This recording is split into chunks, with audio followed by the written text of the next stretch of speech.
Okay guys, so magnesium.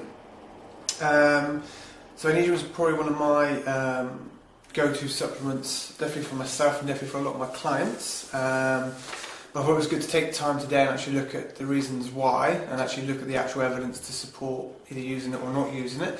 So at least I can give you the facts as we know them in the community. So first of all, we'll start off with magnesium. Brief explanation. So obviously it's an essential micronutrient. So that basically means that your body can't synthesize it and it has to get it from your diet somewhere, okay? Or through supplementation. And it's actually an essential component for over 300 enzymes in the body. So I was reading from some notes I've made. And some of these enzymes help with the formation of bones and teeth. It's a quite important one, the relaxation of blood vessels, the action of heart muscles, and also the regulation of blood sugar and insulin sensitivity. So a few little key pointers there. And then when we talk about kind of magnesium, what are the things that contribute to low magnesium, and what are the reasons why it's such an essential thing to be either supplemented with or making sure your diet's full of it? Well, these are some of the things that contribute to it. Probably number one is stress. That's both day-to-day and chronic stress, but also training stress. One of the things I'd say, people that train more regularly and very hard, you're going to need more magnesium because obviously you're using it up more. Also diuretic use, so basically excessive caffeine. So the sort of person who has like 4 or 5 coffees a day, there's a good chance you're going to be magnesium deficient, because as your body loses water, it's going to lose magnesium out through it as well. And probably the biggest one for a lot of people is like a dietary imbalance. So especially if you eat a lot of refined carbohydrates, so things like your refined breads, pastas, cakes, biscuits, all that sort of stuff. The trouble is, it's basically a twofold problem with them. Is that one, they've got very little, if any, micronutrient content in them, so you're not going to start, you're not going to get your nutrients from them if your diet's made up of, from a lot of those. But also it actually depletes your body of magnesium because your body needs to use magnesium along with insulin to actually get energy inside your cells. So it's kind of a twofold problem. A, you're not actually putting stuff in that you need, and B, you're actually depleting your stores that you've got as well by eating the crap. So we know what it is, we know what kind of causes a deficiency. So if we get levels back up, what are the things that it's actually been proven or been shown to actually improve? So for this sort of information, I'd recommend a site called examine.com, which basically just goes through all the literature and reviews that are, and studies that are available, grades according to the information, grades according to the study, and then gives you a nice summary for all the kind of investigated benefits as to what it actually contributes to or what it doesn't. So I don't think that if you want a nice, concise, objective view, look at examine.com. So magnesium, objectively, what has it been shown to improve? Okay, so these are ones that it's been shown to have either a low or at least a notable or at least low, or in some cases a strong effect in. So insulin sensitivity and blood glucose. So obviously these are 2 key things, especially if you're trying to lose weight, or if you want to gain muscle, you want to be as insulin sensitive as possible, so your cells are healthy. Blood pressure is quite a big one, actually. It's been shown to have a notable effect. And with that as well, it was shown to have a positive effect both in people who were magnesium deficient and also people that didn't show any signs of magnesium deficiency but had high blood pressure anyway. So in both cases, so if you've got high blood pressure, I definitely recommend keeping on top of your magnesium levels, because it's definitely going to help, 100%. And also, it's had a notable effect on asthma, sleep, and also migraines as well. So those are 3 little areas that tend to help. Possibly the migraines, obviously we know migraines, a lot of problems with a lot of people is tension in the thoracic, so in your upper back and neck. So obviously my guess is on that front is that obviously the magnesium helps your muscles relax more and helps take that pressure off your muscles. So generally, I recommend magnesium. It's generally good for people who train hard, who tend to have tight muscles. It already tends to help. And obviously with the sleep as well, it's a real big benefit. If you're sleeping well, everything else becomes a lot easier. You can train hard, easier to lose weight, easier, don't get far less diet cravings and stuff like that as well. So definitely a good all-rounder, yeah.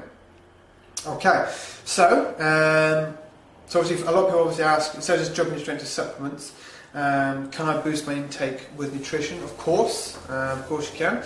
So recommended foods here, obviously you've got to stick with anything that you know you're intolerant to or you can't have. In nuts, we've got almonds, hazelnuts, peanuts and cashews. Any green leafy vegetable is going to have more magnesium in it than other vegetable choices. Obviously green leafy vegetables is a big thumbs up all around anyway. Soybeans, avocados, and then fish, we've got salmon and halibut. Oh, this is just a quick little snapshot of this small video as the sources, but check out more, there's plenty in there. If you feel your diet, the key with anything with health and fat loss is to base your diet around as many micronutrient dense foods as possible. So it's basically, minimally refined foods, lean meats, fish, vegetables, and try and minimise those kind of processed carbs you've got going on. Another little side note as well, I haven't seen any strong scientific evidence for this, but this seems to be kind of a recommendation from a lot of naturopaths, is that they believe that if you get strong chocolate cravings, that could be a sign of magnesium deficiency, and they think it's possibly because raw cacao powder is actually high in magnesium. So if you tend to crave chocolate a lot, you might need to get some more magnesium in, and then you certainly need to get a more micronutrient dense diet in, that's for sure. Okay, so if you struggle with those sort of foods, I know I do because of training and stuff, I tend to need a bit more. Supplements, we've got a few different strategies, it's basically just about picking what works best for you. And the recommended kind of targets are around about 400 milligrams per day. There seems to be a lot of naturopaths and things, especially online, that recommend up to 1200 milligrams a day. I haven't seen any studies that back that up per se. I'm not saying it definitely isn't true, but there's nothing to say it is true. So I'll go with what's recommended at the moment, is 400 milligrams. So what I do is I tend to take mine orally, normally through capsules, but you can get powders as well. The only side note, if you do take capsules or powders, is I would definitely try and space out your intake, even if it's just like breakfast and with your evening meal. Definitely take it with food. And try not to take a massive lump of all in one go, because there's no real danger with magnesium because your body intends to absorb what it needs, but what it doesn't absorb, it's just basically going to push straight through your bowels. So if you want to, it's good quite a thing if you're a bit bunged up down there, you just take a lot of magnesium, that'll definitely clear you out. It's a polite way of putting it. So yeah, capsules of powder, just be careful obviously how much you take in a single dose so you don't give yourself diarrhea. Another way we can do it is obviously topically, I feel our skin. There's a few options here as well. So there's oils or creams. I would say go for a cream if you can, because the oils tend to make your skin itch.